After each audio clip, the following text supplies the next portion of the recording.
يا ترى ايه اللي بيحصل لما الخوف يسيطر على حياتك؟ لما تحس انك لوحدك في مواجهة عالم قاسي ومظلم، او لما تكتشف ان المخيف مش دايما هو الشرير، وان الحب والامان ممكن تلاقيهم في مكان كنت فاكر ان مصدره الشر والاذى. احنا النهارده هندخل في عالم مختلف، عالم الطفل نور اللي بيكتشف ان الحياة فيها دروس اهم من الدروس اللي بناخدها في المدارس. هنتكلم النهارده عن فيلم بره المنهج للمخرج عمرو سلامة، اللي اخدنا في رحلة انسانية عميقة عن الخوف والتنمر والوحدة وقوة الصداقة. لكن هل الرحلة دي كانت نهايتها نهاية سعيدة ولا كانت بداية لحياة شخص جديد تماما؟ وزي ما احنا متعودين، احنا مش جايين نحكي قصة الفيلم، احنا جايين نحكي القصة اللي ورا الفيلم. فتعالوا بينا نحسبها ونشوف ليه فيلم بره المنهج من الافلام المميزة جدا في السينما المصرية.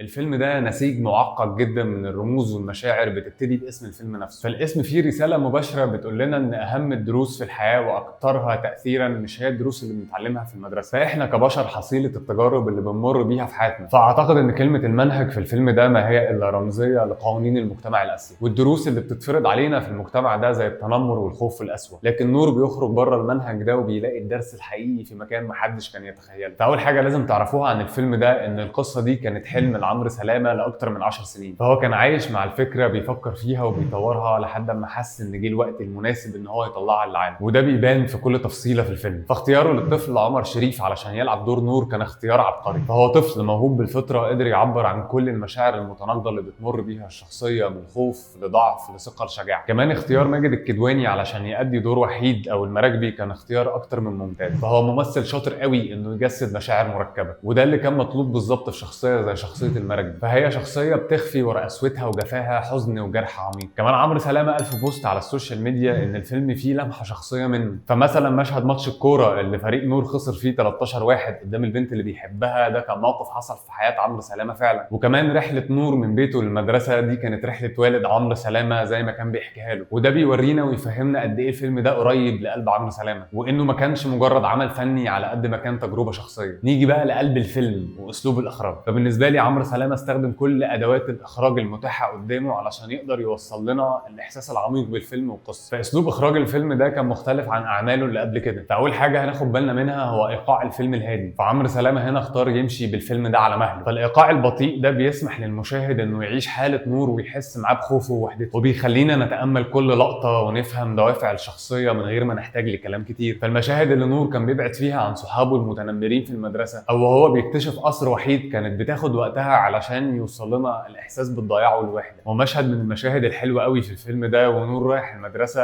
الكاميرا كانت بتتراك ليفت معاه، وكان في الباك جراوند على سور المدرسه مكتوب كلام معاكس تماما للواقع. فهناخد بالنا ان سور المدرسه مكتوب عليه مثلا مدرستي نظيفه وجميله، وهو العكس تماما، هي بيئه غير صالحه ان انت تربي فيها كلب جولدن اصلا. ودي مفارقه جميله جدا من عمرو سلامه بيعكس فيها الواقع اللي عايش فيه نور، على عكس البيئه اللي المفروض يتربى فيها طفل بطريقه سليمه. ده غير ان عمرو سلامه بيستخدم الفراغ في الكادرات او النيجاتيف سبيس علشان يقدر يعبر عن حاله الشخصيات النفسيه. فبنشوف نور غالبا لوحده في كادر واسع، وده بيخليك تحس قد ايه هو طفل صغير ووحيد وسط عالم كبير، على عكس لما المتنمرين يكونوا في الكادر بنشوفهم متجمعين مع بعض، وده بيديك احساس بالسيطره والقوه. كمان في قصر وحيد بنشوفه معظم الوقت محاوط بالفراغ، وده بيأكد على وحدته وعزلته النفسيه مع ان البيت مليان تفاصيل. كمان عمرو سلامه اثبت ان هو مش بس مخرج فني، لا كمان هو عبقري في اداره الممثلين، فهو قدر يستخرج اداء طبيعي وصادق من طفل زي عمر شريف اللي قدر يعبر عن الضعف والخوف والقوه في نفس الوقت، واستغل خبره وقوه ممثل زي ماجد الكدواني علشان يقدر يعبر ويجسد عن شخصيه معقده زي شخصيه وحيد. فماجد الكدواني بيقدم شخصيه وحيد بتعبيرات بسيطه وبنظرات بعينه ووشه، وده اللي خلى الشخصيه توصل لقلب المشاهد ويصدقها. فاداره عمرو سلامه للعلاقه ما بين الشخصيتين وتحولها من علاقه خوف لعلاقه صداقه كانت سلسه ومقنعه جدا. ونقطه كمان من النقط اللي كانت مميزه جدا اخراجيا في الفيلم ده لما وحيد بيبتدي يحكي لنور الحكايه، فبنشوف عمرو سلامه بيغير اسلوبه الاخراجي تماما، فبيستخدم اسلوب بصري مختلف عن باقي الفيلم، وده من وجهه نظري بيعمل حاجه مهمه جدا، وهو انه بيدينا احساس ان احنا خرجنا من العالم القاسي بتاع نور اللي هو عايش فيه وبندخل في عالم الحكايه والقصه، وده بيأكد على فكره الهروب بالخيال، وبيوضح قد ايه الحكايات دي كانت مهمه لنور لانها ببساطه بتقدم له عالم لسه فيه امل، وفي نفس الوقت بتساعد وحيد انه يفتح قلبه ويكشف عن جزء من شخصيته الحقيقيه. وزي ما قلنا في الاول ان عمرو سلامه استخدم كل الادوات المتاحه علشان يخدم القصه بتاعته. فباختصار اخراج عمرو سلامه للفيلم ده بالنسبه لي كان اخراج متكامل، من الايقاع البطيء لتكوينات بصريه معبره لاداره ممثلين عبقريه، وده اللي بيخلي الفيلم بالنسبه لي تجربه فريده مش مجرد قصه بتتحكي وخلاص. كمان عمرو سلامه بيركز على التفاصيل الصغيره اللي ليها معنى كبير، زي نضاره نور اللي هي مصدر من مصادر التنمر عليه بس في نفس الوقت هي مصدر رؤيته الحقيقيه للعالم، او زي الديكورات اللي في بيت وحيد اللي كانت بتحكي عن قصه حياته القديمه. فالتفاصيل دي هي اللي بتخلي الفيلم غني وبتدخلك جوه التجربه بكل تفاصيلها. اما اسلوب التصوير والاضاءه فهو محطوط فيه مجهود جامد جدا عشان يخلقوا الجو الخاص بالفيلم ده. فمدير التصوير احمد بشاري قدم رؤيه بصريه مميزه جدا، واول حاجه بنلاحظها هي الواقعيه البصريه. فالتصوير في الفيلم مش بيعرض تكوينات جماليه على الفاضي، ده كل فريم فيه بيخدم القصه. فبالنسبه لي عمرو سلامه واحمد بشاري كانوا بيستخدموا الكاميرا كاداه رسم لمشاعر الشخصيات. ففي مشاهد بنشوف فيها كلوز ابس على وش نور علشان نحس بالخوف اللي هو عايشه، او تعبيرات وش وحيد القاسيه اللي بتخبي وراها حزن عميق. وبيستخدموا كادرات واسعه علشان ينقلوا لك احساس قد ايه نور هو طفل صغير وسط العالم القاسي ده، او علشان ينقل لك الاحساس بالوحده اللي عايش فيها وحيد في القصر الواسع بتاعه. وكمان زاويه التصوير كان ليها دور مهم جدا، فلما بنشوف صحاب نور المتنمرين من زاويه لو انجل ده بيدينا احساس بقوتهم وسيطرتهم على المشهد، ولما بنشوف نور من زاويه هاي انجل ده بيوصل لنا الاحساس بالخوف والوحده اللي عايش فيها نور. وكمان اسلوب الاضاءه كان ليه دور كبير في الرسم الحاله النفسيه للشخصيات. ففي بدايه الفيلم الاضاءه بتكون حاده وقاسيه، خصوصا في المشاهد اللي فيها تنمر على نور، وده بيعكس قسوه وفظاعه العالم اللي هو عايشه. ولما نور بيدخل القصر فالاضاءه بتكون خافته ودافيه، وده بينقل لنا الاحساس بالامان اللي حسه نور وبالغموض اللي ورا شخصيه وحيد. وفي مشهد النهايه لما وحيد بيقرر يواجه الماضي الاضاءه بتبقى اقوى واوضح، كانها بتدينا اشاره لبدايه جديده. نيجي بقى للعمق الحقيقي في الفيلم وهو البعد النفسي للقصه والشخصيات. فالفيلم ده في جوهره هو تحليل نفسي لشخصيات بتعيش في صراع مع جروح الماضي. فنور بيمثل كل طفل اتعرض للتنمر وبيحس ان مفيش حد فاهمه، وهو مش بيتعرض لتنمر جسدي بس، لا كمان هو بيتعرض لتنمر لفظي بسبب نضارته وهدومه، وده بيخليه يعيش في حاله من الوحده والضعف النفسي. ونور كمان كان ولد كذاب جدا، فهو كان بيخترع قصص وبيكذب علشان يهرب من واقع ضعفه، وبيبني عالم تاني لنفسه يكون هو البطل فيه. فالكذب هنا بالنسبه له مش مجرد عاده سيئه، هو وسيله للنجاه وطريقه علشان يكسب بيها احترام زمايله اللي بيتنمروا عليه في المدرسه. فبيحاول يعوض النقص اللي هو حاسس بيه عن طريق قوه وهميه هو بيخلقها لنفسه. ونيجي الوحيد اللي بيمثل الجانب التاني من المعادله، فهو شخص حزين عايش في الماضي بيختفي من العالم علشان ذنب ارتكبه زمان، وبنكتشف ان هو شبح بس مش شبح بالمعنى الحرفي، هو شبح لنفسه القديم. فاختياره ان هو يعيش في قصر مهجور هو تعبير رمزي عن حالته النفسيه، وهو بيحاول يهرب من الماضي لكن في الحقيقه هو مش قادر يعمل كده. فلقائه بنور بيخليه يكسر القوقعه اللي هو عاملها حوالين نفسه وبيخليه يواجه نفسه من جديد. اما تطور الشخصيات في الفيلم ده فشخصيه نور بتبتدي بشخصيه ضعيفه كدابه بتخاف من كل حاجه، لكن من خلال علاقته بوحيد بيتعلم الصدق والشجاعه، وبيتعلم ان القوه الحقيقيه مش في الخيال، لا دي في مواجهه الحقيقه. وفي النهايه لما بيقدر يواجه المتنمرين وبيقدر يواجه جوز خالته بيوريك قد ايه شخصيته اتغيرت. اما وحيد بيبدا الفيلم بشخصيه رجل منعزل وحيد بيحاول يهرب من الماضي، لكن نور بيكون بمثابه نور حقيقي في حياته. فوجود الطفل ده بيخليه يحس بالمسؤوليه وبيخليه يرجع للحياه من اول وجديد. فرحله وحيد في الفيلم ده كانت رحله التسامح مع نفسه، وفي النهايه لما بتنكشف حقيقته لنور دي بتكون اول خطوه في طريقه للشفاء من جرحه القديم. وفي النهايه فيلم بره المنهج بيقفل بنهايه بتسيبنا في حاله من الصدمه، لكنها صدمه بتخلينا نعيد ترتيب كل اللي شفناه في الفيلم. فالنهايه هنا مش نهايه سعيده ولا انتصار تقليدي، فالنهايه هنا هي لحظه التضحيه اللي بتغير حياه شخص تاني تماما. فالفيلم كله من اول مشهد بيوريك صراع نور مع الخوف والوحده، طفل بيعيش قسوه الواقع وبيحاول يهرب منه عن طريق قصص كدابه بيخترعها لنفسه، لكن في اخر لحظه نور بيقرر فيها ان هو يواجه جوز خالته. بيحصل اللي محدش كان متوقعه، نور بيموت،